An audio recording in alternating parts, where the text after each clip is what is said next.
Hello and welcome to the Tuesday, April 21st edition of the Daily Situation Report for Thunder Bay Regional Health Sciences Center's COVID-19 response. My name is Tracie Smith, and as always, I am here with Dr. Stewart Kennedy, who is Incident Manager for our hospital's Incident Management System. Dr. Kennedy, our situation has changed a bit today. What is the update?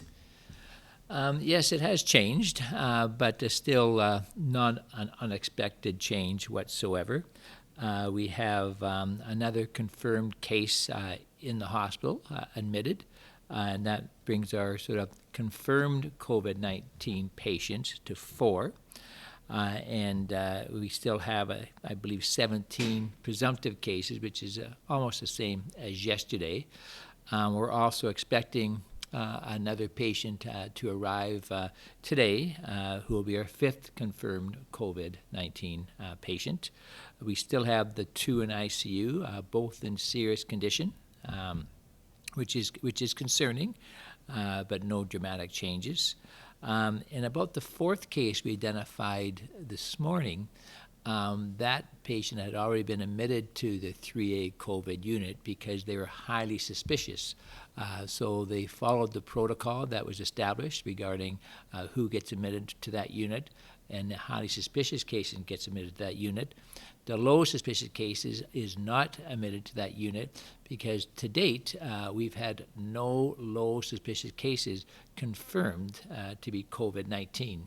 That could change, but certainly our protocols are in place and our medical guidelines are in place, and they're working to date. So that really is a demonstration that the processes that we have in place are appropriate. Yes, we had a number of concerns from staff why not all our cases, even our presumptive cases, are put onto the 3A unit.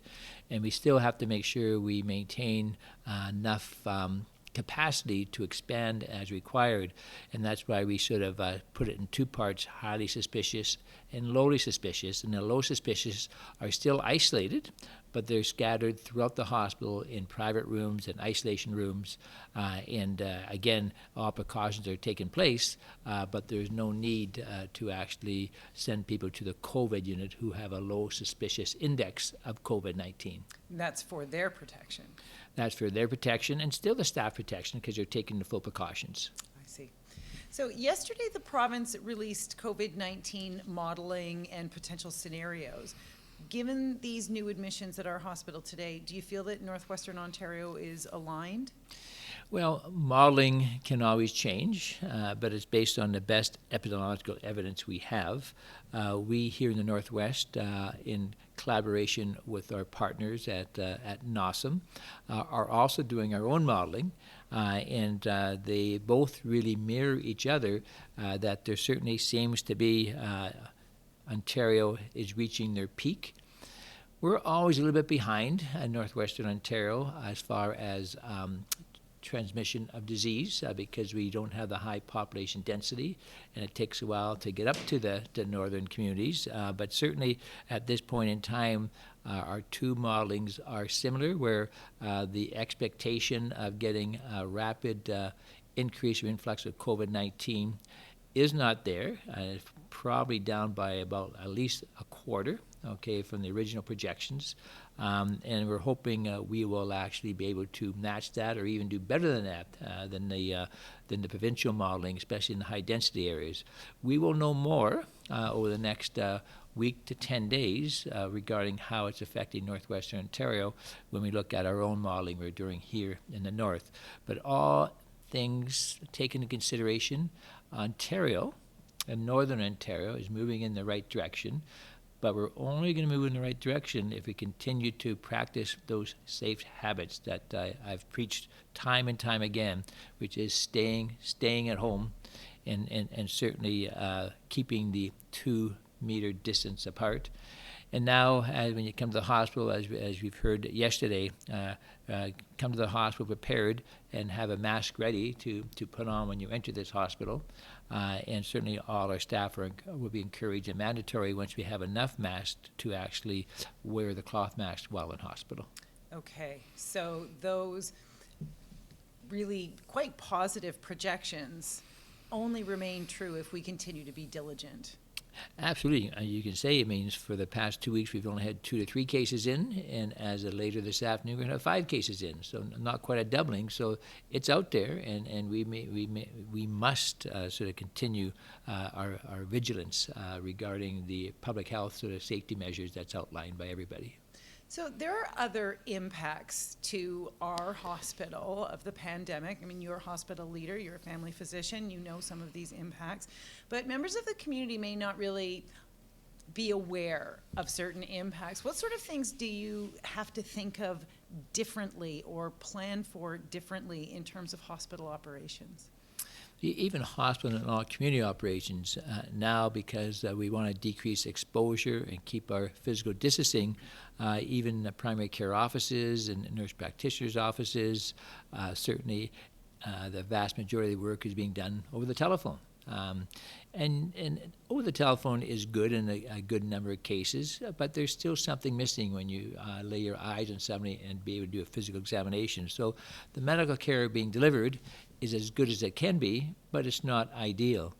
Also, shortages, a shortage in blood products. A lot of people are not going to the blood banks and giving their blood right now because of the physical distancing, and so the amount of blood in Canada is down and blood products are down. So now we want to make sure we conserve blood products, and certainly the Canadian Blood Services Green Phase advisory have been put in place for prudent use of platelets and prudent use of blood, so we don't have an over usage of products that we get to a critical shortage. So these are all taken into consideration as we go through this pandemic. And drug shortages, I mean, there's definitely significant drug shortage as we go through this pandemic, and critical drugs. So we track all the drug shortages, but certainly some of the drugs may not even be available to provide for the sort of the population that's required. Having said that, we do have multiple drugs we can use for different types of procedures as well as sort of treatments. But again, we need to make sure we conserve our drug therapy. And also looking at all Canadian air carriers, they require all individuals to wear masks now. So precautions are taking place throughout, actually. And certainly we need to take all this into consideration when we discharge a patient home that needs air travel. So it's really quite a systemic approach to sort of a worldwide pandemic that we're learning as each day goes by. So you're keeping your eye on many, many aspects of external development, not just things happening in the hospital, but all these external things that impact our hospital.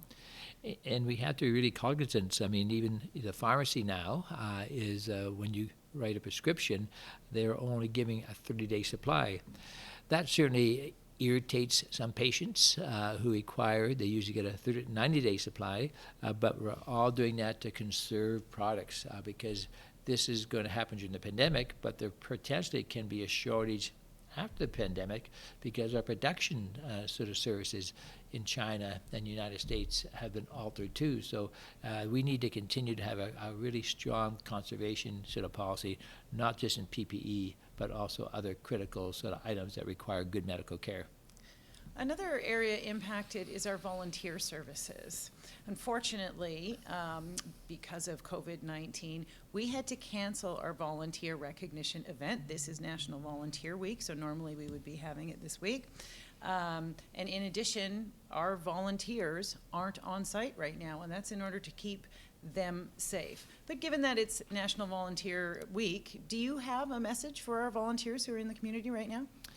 Yeah, I miss our volunteers. I miss walking the hallways and seeing the smiling faces and seeing what they bring to the work environment. They always bring a positive attitude, always bring sort of a good sort of a feeling in the hospitals because they're always there to help. And it's really a unique experience watching our volunteers at work. And it's one of the biggest gaps we have in the hospital right now is that positive atmosphere and that positive work ethic they bring. And certainly we have over 1,000 volunteers, and I must say to the individual, we miss them all.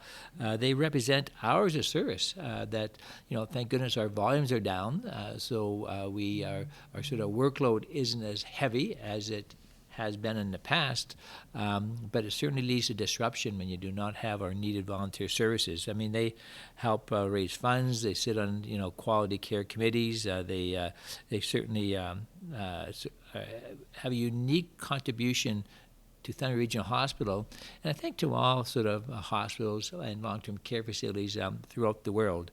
We certainly miss our volunteers, greatly miss our volunteers. We hope they're safe and they're healthy.